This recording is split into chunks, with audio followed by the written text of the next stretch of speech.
Good day, family. My name is Addict. I'm from Brooklyn. My name is Lou. Can we just start out with a moment of silence, please?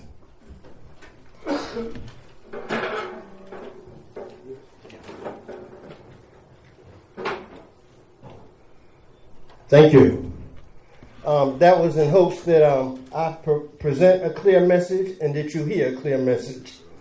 I want to thank my brother Len, who's my brother, who just introduced me, and is my prayer partner. We pray together every morning. And I want to thank the camaraderie. I want to thank Jimmy C., who brought me here last year with Lenny, who was the guest speaker last year. And this tradition is kind of taking place, and now I'm speaking this year. And Derek, who I met through Jimmy, and, you know, just the camaraderie. And I want to thank you, and thank you for your loving and continuous giving, Jimmy. You know, you're just a giving soul. Thank you. I want to thank the Men's Recovery Council for conference for allowing me to come here and speak. Particularly Phil M., who I gotta say, this guy is a follow-up dude, man. Like, Phil is the guy, y'all need to keep Phil. I don't know if that position he got is permanent, but you'll need to write it in for it to be permanent. Where's a guy who calls me 3 weeks in advance or a month in advance of the conference, called me to get me to leave from Brooklyn, New York, to ride up to Delaware to meet my brother Lenny G, to ride 6 hours from Delaware to come here and buy 4 T-shirts before I even get here. Come on, man. Come on, man. You know my only problem, man, is I don't know Phil in active addiction. My job would have been a lot easier. I would not have to grind so hard with Phil as my partner. I just want to say that, you know, as far as partners go, I'm a product of the penal system, you know, part of that jails institutions thing, and I started using at age 14. I was a father at 15. I used for 27 years. So I want to talk to you briefly about habilitation versus rehabilitation, right? So when we go to programs and we do the things we do, we go into rehab. Rehab is a process that implies or indicates that you have had some experience in that area before and you just fell off. So you're rehabbing. That wasn't my story. I was a habilitator because I never had I didn't have anything. I wasn't rehabbing from anything because I had never achieved much, right? So I came in this process, and I said I was a product of jails and institutions, and I learned early on that if I was going to do something, I had to do it by myself. I had bad luck in picking crimies. I was a guy that they always knew how to scheme, and, you know, I always had a plan, you know, how to get the next one, you know. But I would get the partners who, I don't care how it went down, if they got trapped off, you know. In New York, we got these tall projects. They're like 20 and 20 stories and better, you know? And I'd be on the 22nd floor in the exit hallway, and I would hear the guy that got caught hollering, "Come on out, Lou, we caught!" You know? I say, how the hell did that happen? I'm up here, you down there, how did we get? So that taught me about crimes and about doing things with people, man, you know? I was a pretty sharp guy most of my life. I thought I was smart, and I could always get jobs. But, you know, my story of my life is I've been an obtainer, but not a maintainer. Like, I can get the car, I can get the girl, I can get the place, I can get all that, but I couldn't keep it, right? Because addiction wouldn't allow that. And then the other problem that I had was that I was a shaper and molder. So I would get the girl, but no girl was right. You know what I mean? I had to fix them. I had to shape them. So I had many relationships. And let me just give you an understanding of many. So many is 2 words. Many is M-A-N-Y, many, which means a lot, right? And then there's many, M-I-N-Y, M-I-N-I, that means short or abbreviated. So I want you to be clear. I had many relationships, short.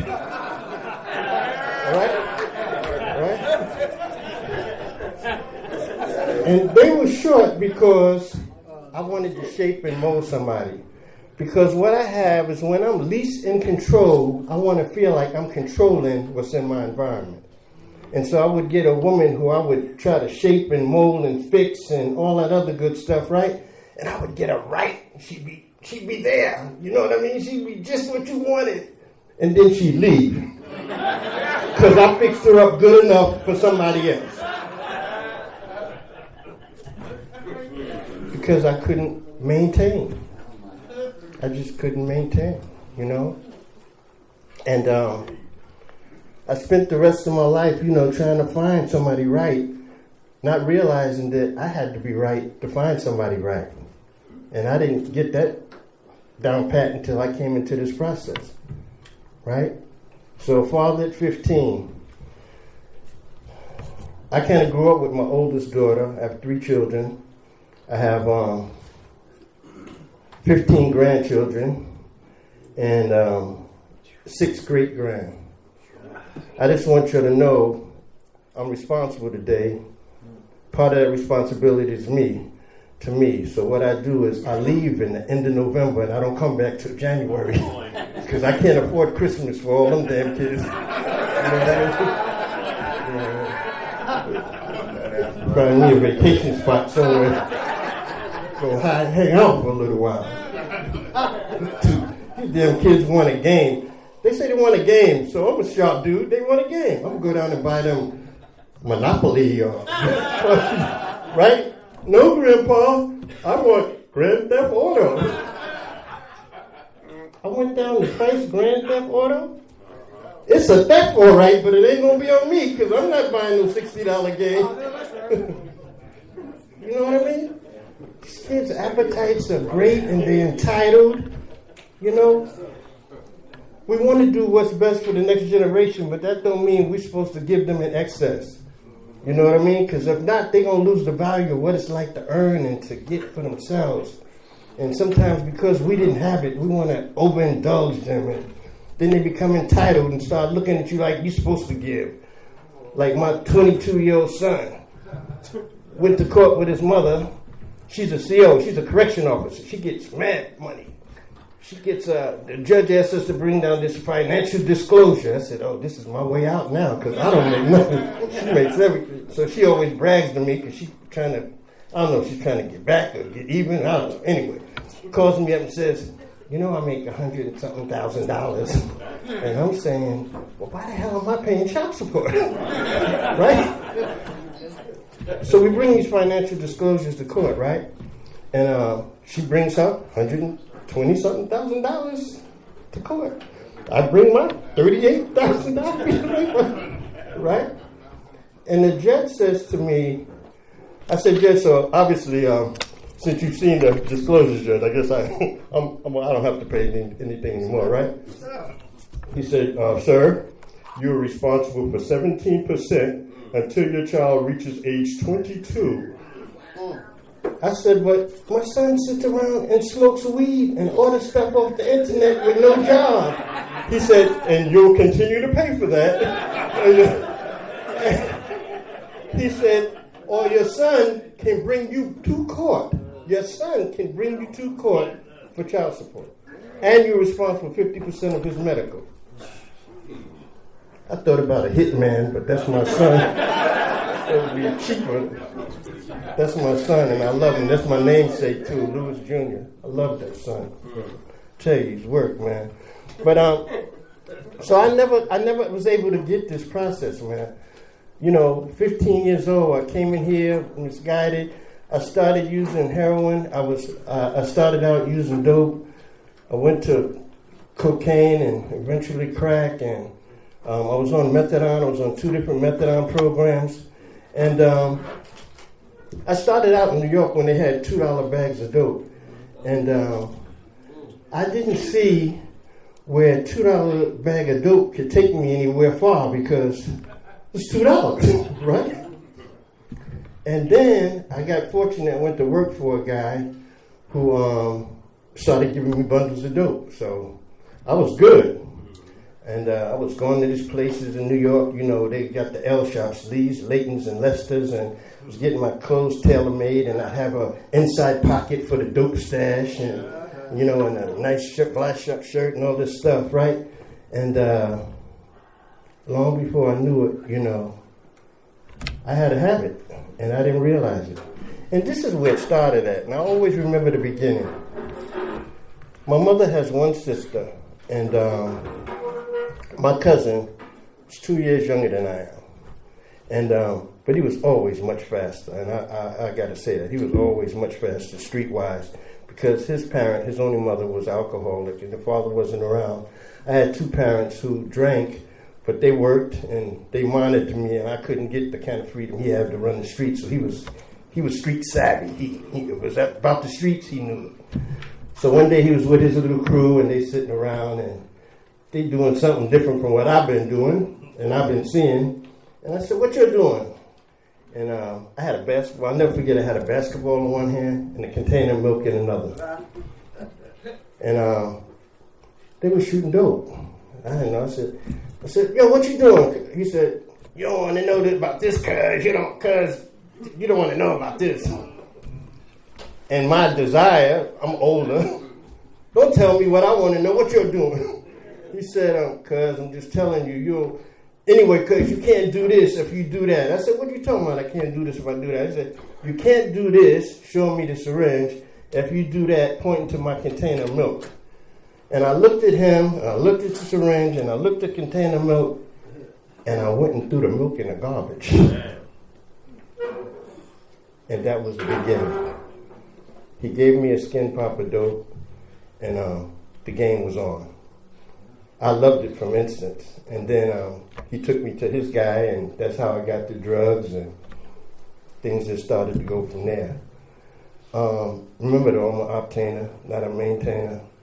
So at some point, I lost the package, I started using more than I sold, which is typical, right? Monkeys can't sell bananas, right? So what happened was I didn't have a package anymore.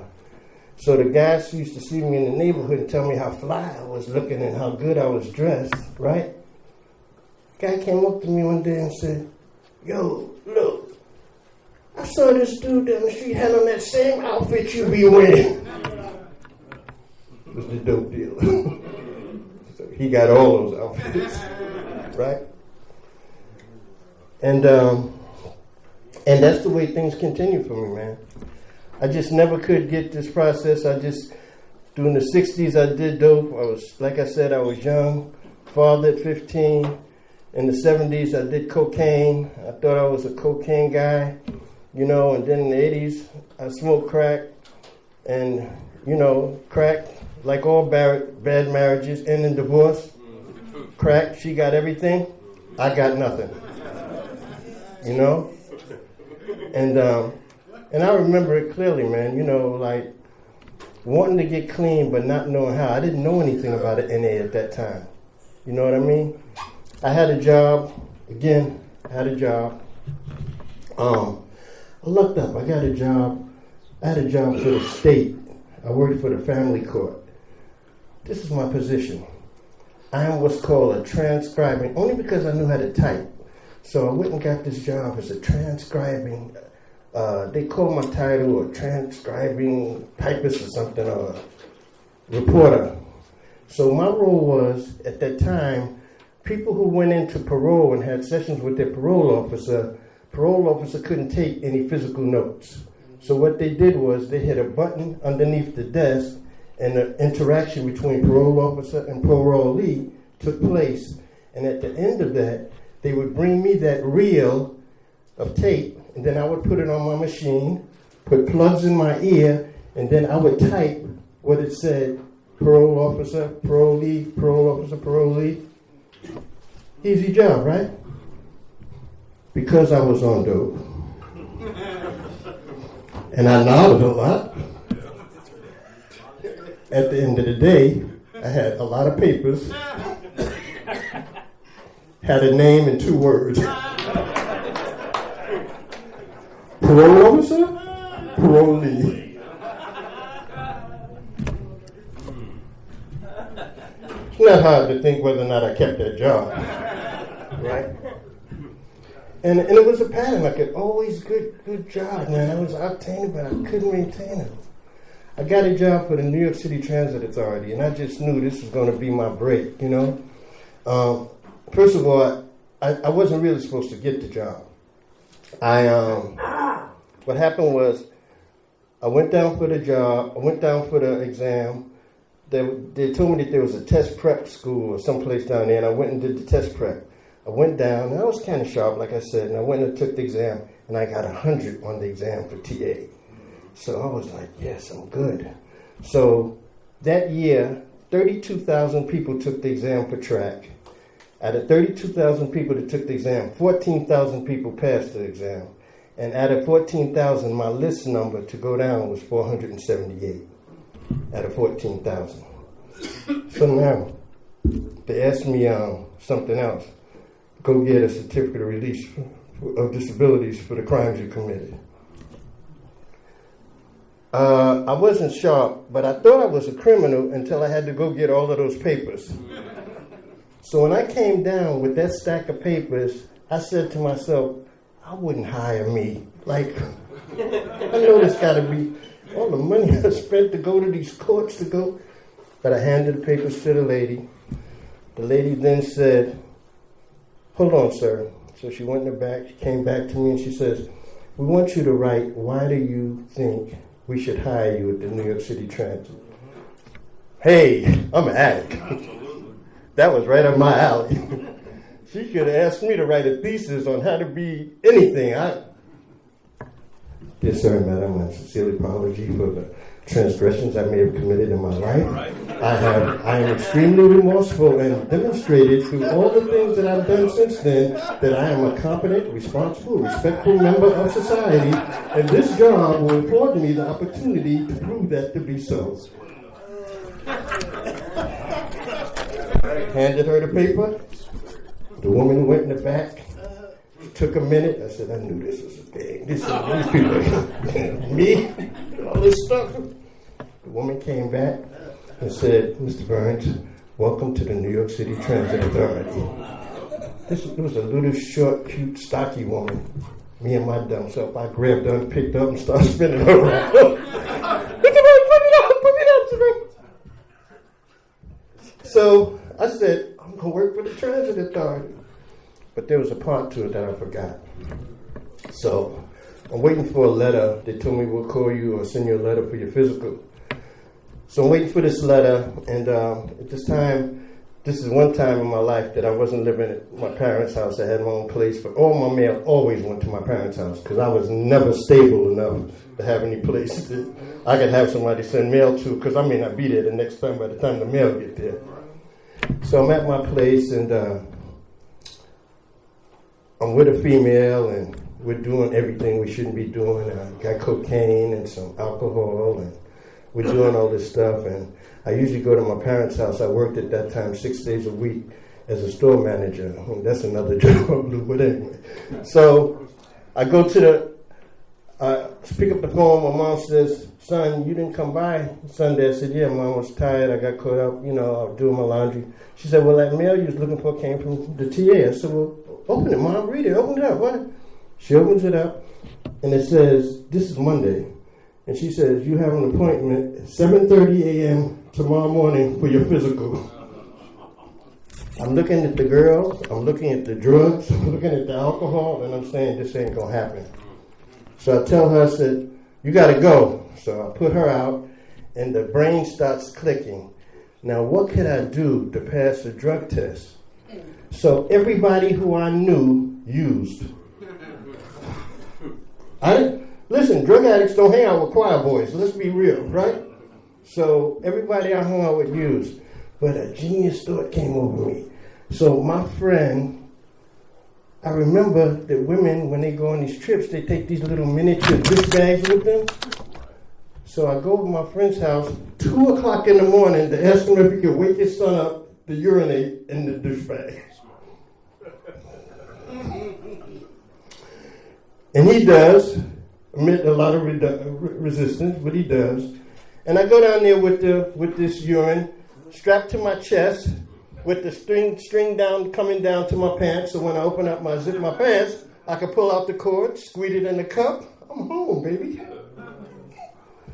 Didn't happen like that.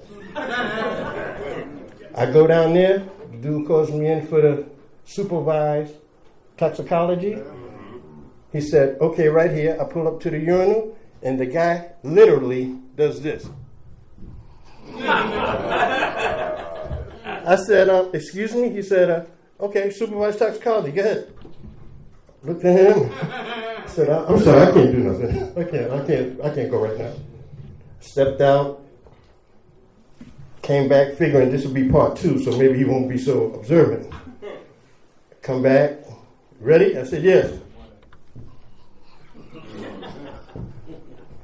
So I finally, after playing that game for a while and see it wasn't going nowhere, I went on and urinated in the cup. And so I knew that was it. I knew fire was going to come out the machine when they ran that through the toxicology. What happened was, the guy told me that because of so many people who had passed the exam and were being tested, that they did random toxicologies. So they only did 1 out of 4. So I slid by. I got the job working for the New York City Transit Authority. Sounds good, right? I'm an obtainer, not a maintainer. I'm on the job about 2 years. I'm doing well. They make me a supervisor. Now I walk up and down the track by myself with a track wrench and a lantern, and I'm just whistling, and I'm living good. I don't even have to be there. I go over to the spot, sit up in the spot, and use and call and say, hey, this is Lou. I'm over at 42nd Street. One time they said, Lou, which way you going, uptown to downtown? I said, I'm in the spot in Brooklyn. This is in New York. I said, uptown. All right, listen, well, when you get to 50th Street, tell the supervisor over there, I said, to give me a call. I had to go downstairs from the spot, jump in the cab, take it to 50th Street, go down in the track with my vest on, walk on the track, go down to the supervisor, who then told me, hey, thanks, Burns, I already got the message. I go back upstairs on the other side, get the train, and go back to the spot. But I lost the job because of being a no-show.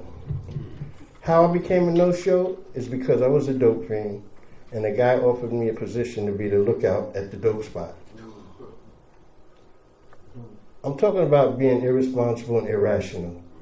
I'm talking about taking the job at the dope spot as a lookout and not going back to work at my transit position as a supervisor.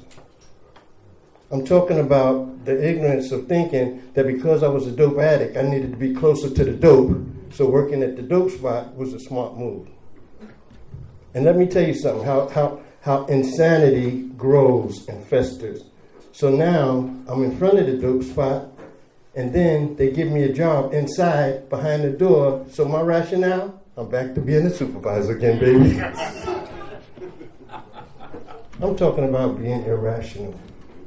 I'm talking about not knowing, being so caught up in addiction, not knowing right from wrong. Being so caught up in addiction that I couldn't think through things and didn't have anybody to bounce things off because other people did what I did. And when I would say this to some people, they would say, oh man, that makes sense. Right? But, so I continued this pattern of not being able to do things. I worked at the family court. As I said, I left there, and that job had good and bad experiences. And one of the bad experiences was that it was the first time in my life that I ever put my hands on a woman. Like, I never knew how a job can impact you so much that you hold that internal hatred and anger inside, and it just builds up and wells up inside you.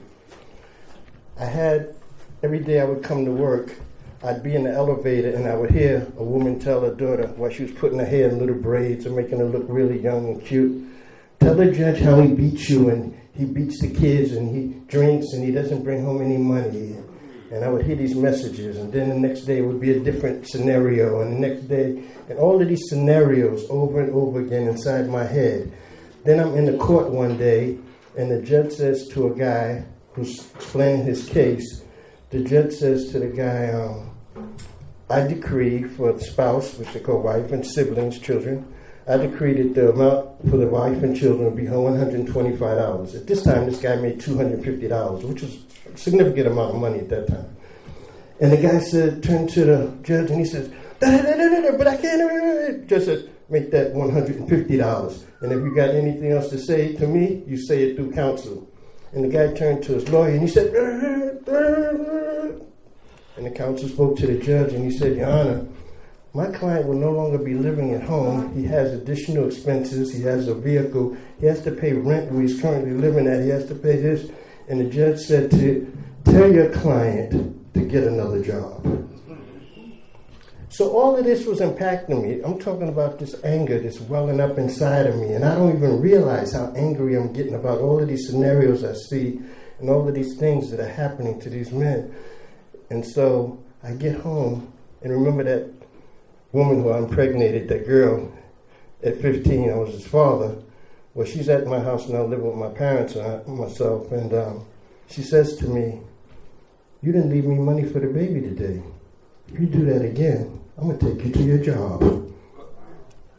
I lost it. I blacked out. When I came to, I had her arms pinned down and I was smacking her. And it was all of this stuff that I had seen. And when she was light-skinned, real light-skinned it. And when I got up, she was screaming and hollering. And she called her mom. She called my family. And I was so angry and remorseful at what I had done. And it hurt me so, so bad. I never had any intent on ever beating a woman. That just wasn't a part of my character. I've been mad as hell at some women, but never enough to want to beat them. And she forgave me, and I told her what it was like, and she rewarded me. And although I wasn't in enough trouble already with one child, so she thought maybe because we had a little girl that I needed a son, so she got pregnant again. Notice I said she got pregnant. I didn't participate in the process. She just up and got pregnant. You know what I mean? And so now I have a son. And so all of those things and insecurities about being a man and about the insecurities I had about fatherhood and my father being the person that he had been and being physically present but emotionally absent started impacting me. And I just couldn't manage being a father to two kids. And so I kind of abandoned her as well. And I left her with my parents. I just want to say that I've had some struggles in my life in terms of that. As I said, I've been incarcerated and I've done a lot of things, but I just want to say that life has really been, the ups and downs and the challenges that I've experienced in life have made me who I am. I just want to also add that I'm a survivor of HIV. I've been HIV positive for 27 years. I have endocarditis from doing cocaine excessively to my heart valve doesn't close. Part of my heart valve is eroded, so my heart doesn't close sufficiently. I have a thing called a widening of the aorta, which is some vessel, something that leads to the heart. I have high blood pressure. I have all that stuff, but it doesn't have me. You know what I mean? So there's so many things that could have taken me out if I had wanted to get on that pity party and, talked about this disease I got and these ailments I got and, how much it may curtail my life. But I wasn't thinking about that when I was shooting dope and smoking crack, right? So like I said, I have these things, but these things don't have me, I remember early on, it was kind of taboo to talk about HIV in the meetings. Like people didn't want to hear it. And it was for a variety of reasons, because a lot of people at that time were dying from the virus. And there was people who were sitting up in meetings that were undiagnosed and may have thought they had it and didn't want to hear nothing about HIV. So I went to my sponsor because people was telling me in the meeting, hey, that's an outside issue. Don't come in here with that. We don't want to hear about no HIV. That's not a drug-related issue. And I spoke to my sponsor, and my sponsor said, that's bullcrap. He said, anything that affects your recovery is material for sharing. He said, outside issue. He said, this is what you do. Next time you go to that meeting, he said, you get you a bat. He said, you get you a baseball bat and take it to the meeting. Don't go inside with it. Leave it outside. Don't go inside. Leave it outside. He said, then you go to the meeting. He said, and if you shared any of those people that told you there was an outside issue, wait for them outside.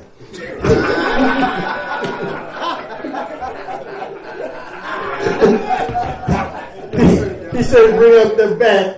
He said, and then say, no, this is an outside issue.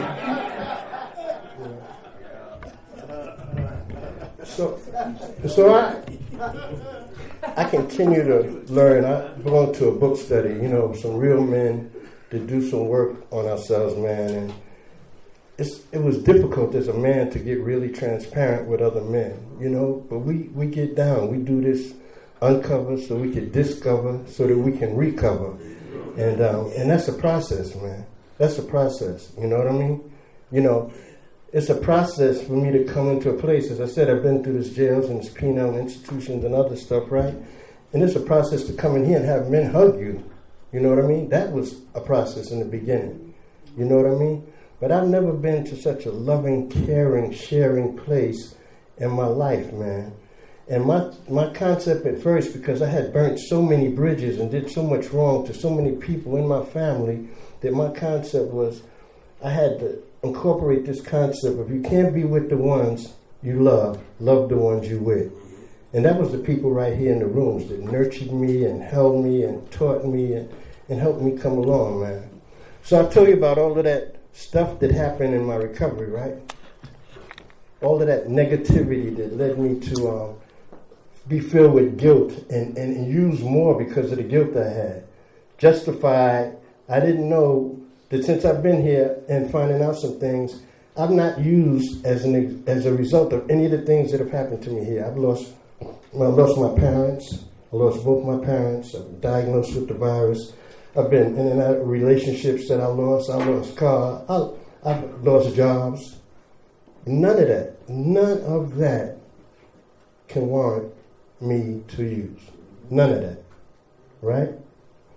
So things changed. I came in the rooms after that same transit job tried to give me a break. They sent me to the rooms of Narcotics Anonymous. So I came into the room and I met some people, and at that time those people had in 85 they had 3 years, and I thought these people were dinosaurs. 3 years clean? Who does that? What? I couldn't imagine. I couldn't fathom that. I couldn't get 2 minutes together, and they got 3 years. And I collected all of the NA material, went home, and be clear about that. That was my parents' home. I didn't have no place. Remember, I'll tell you that. I mean, right? So I went to my parents' home, and I thought that I was going to get clean through osmosis. Just having that material was going to get me clean. Don't do no work, don't do nothing except have it, and I was going to get clean. The televangelist would come on at night, and the guy would say, whatever it is, I can relieve you. I can heal you of anything, of addiction, of this, of cirrhosis, of death, anything, diabetes, cancer. Just put your hand on the TV. I don't know if you remember that guy, but in the middle of smoking crack, it sounded good. When I put my hands on my parents' TV, and I held it there long enough for him to finish.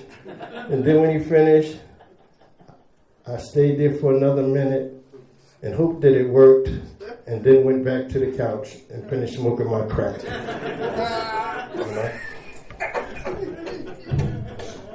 So I know that didn't work. Right? But I'm here to say that life changes, and recovery is a process of transformation. And although my life may have sounded bleak in the beginning and things happened to me and I've done things to me and I've done things to others, but there's things called change. And that process of change that took place came through this process called Narcotics Anonymous. I came in here on fire. I came in here, and if y'all would have said do somersaults, stand from your head, lean in the corners, walk to the right, I don't care, walk backwards for 10 feet, whatever you would have said do, I was willing to do because I didn't want to live the life that I lived. The night before I went away to a program, I did every drug and lied to every dealer I knew to get high. And nothing worked. Nothing worked. And so I knew at that point, and the other part of it was, I knew that I was ready because I had did one of my other fantastic schemes where I had the Department of Social Services believing I was living in one place that I was not living at, and that they owed me some back rent and some other money and all the rest of that.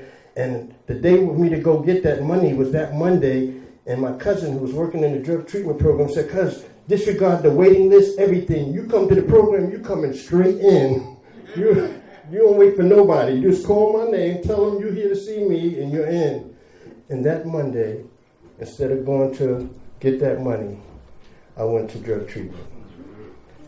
That day was June 11th, 1991, and I've not looked back since.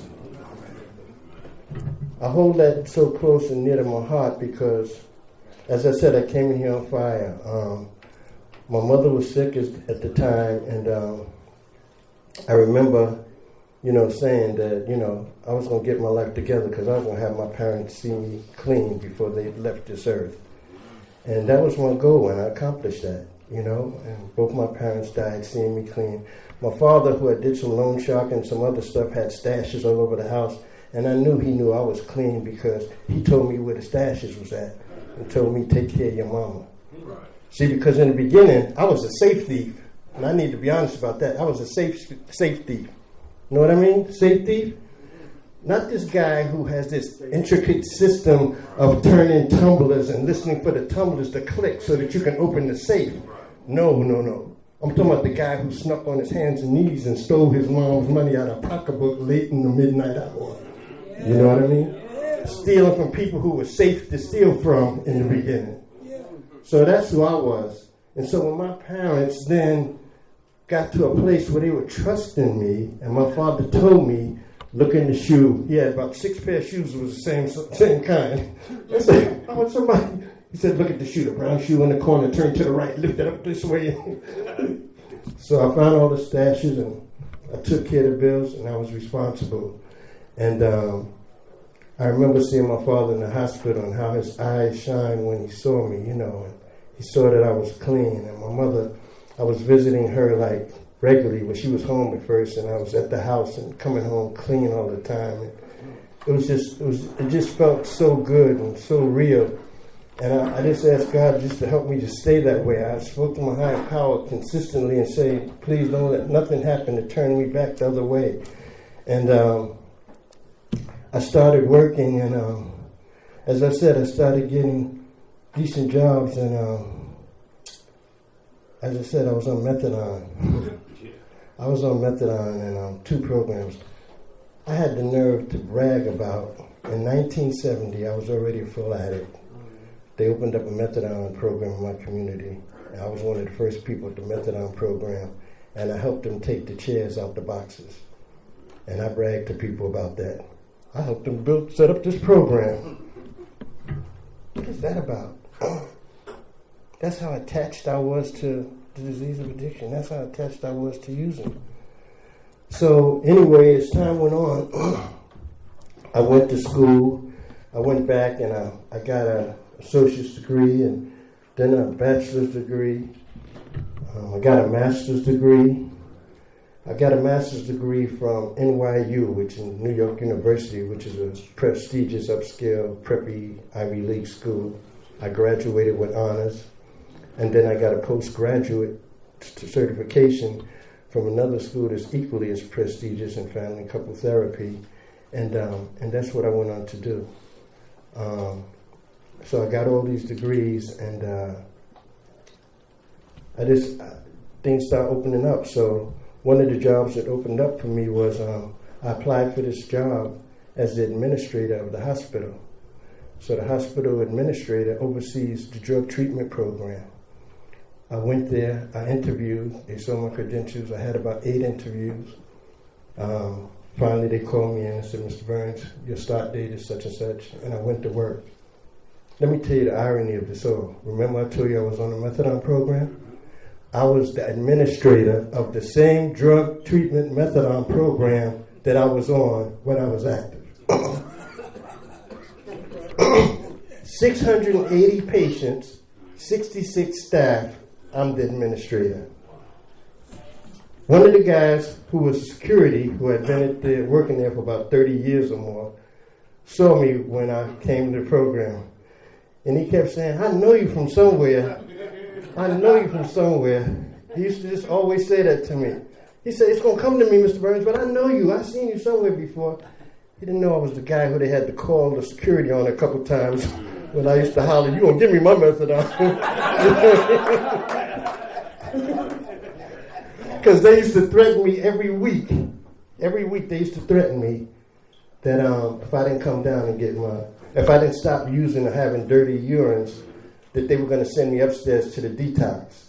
And so I would always be, oh, come on, man. Come on, hit me up this week. I'll get straight. Next week's going to be right. Then I finally got a clean urine. Got it from somebody. I was good.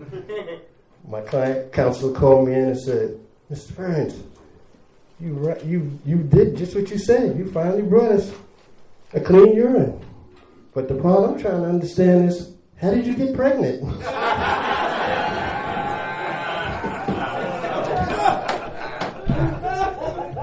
So the chick that gave me urine and charged me for it, I'm surprised, and so is she.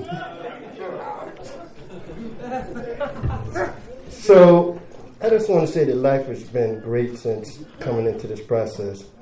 But I never knew how to do the difference between stop and slow down. So I don't know if you know Hollywood Henderson. He was a football player. He's banned from the NFL for drug use and so on. And so, Hollywood was telling a story about stop and slow down, right? And so, he was driving his car and came to a stop sign and he didn't stop. He just kind of eased through the sign. And so the police came on, siren sounding, and pulled him over. And the officer said, hey, let's see license registration. He says, for what, officer? What'd I do? He said, you didn't see that stop sign? He said, I saw it, yeah. He said, well, you didn't stop. He said, officer, I slowed down. What's the difference? Stop, slow down? What's the difference? Officer said, step outside the car, please, sir. Hollywood stepped outside the car. Officer pulled out his billy club, and he started beating him in the head. Bam, bam, bam. Now tell me, which one do you want me to do? Stop or slow down? Right? I didn't understand that process either. I thought stop, slow down. I wasn't hurting myself. I wasn't hurting anybody else. But I continued to do the same things over and over again. My life is so rich today, I can't begin to tell you. I retired in February of this year.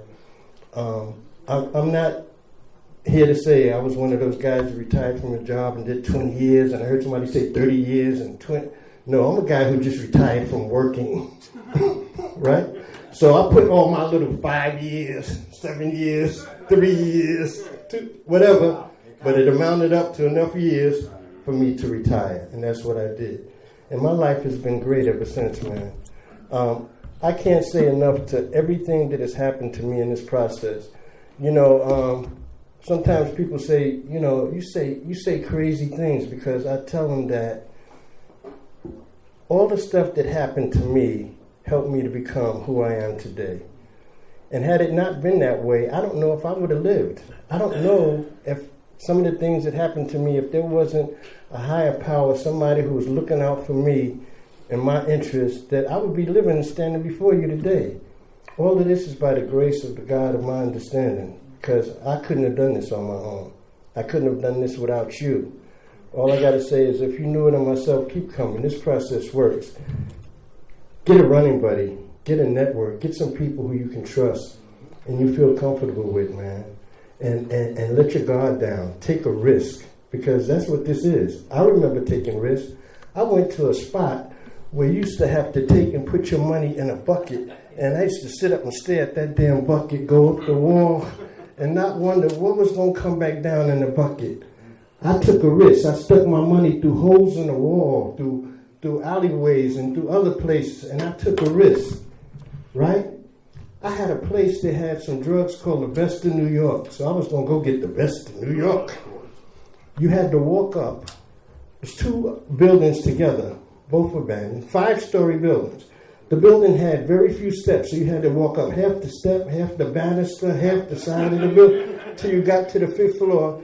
And you would think that was it. No, that wasn't it. Then when you came out on the roof, you had to go to the other roof where they had a plank across, that you had to walk the plank to go to the other building to get your drugs. And I asked the dudes, well, why do you make it so hard? So the police can't get in. Well, the police don't know no other way. You know? But I'm just telling you about risk taking. And those are some of the things that I did to get drugs. So why wouldn't I come in this process and take a risk to get my life together? Why do I fight the process that's going to help me transform my life into something that's honorable and appreciated and loving and caring, like this process has done and shown me every single time? Every single time. So I don't care how bad things get here, my very, very, very best day out there is better. It's not nowhere near my worst day here. I love everything about this process, and I love you. Thanks for letting me share.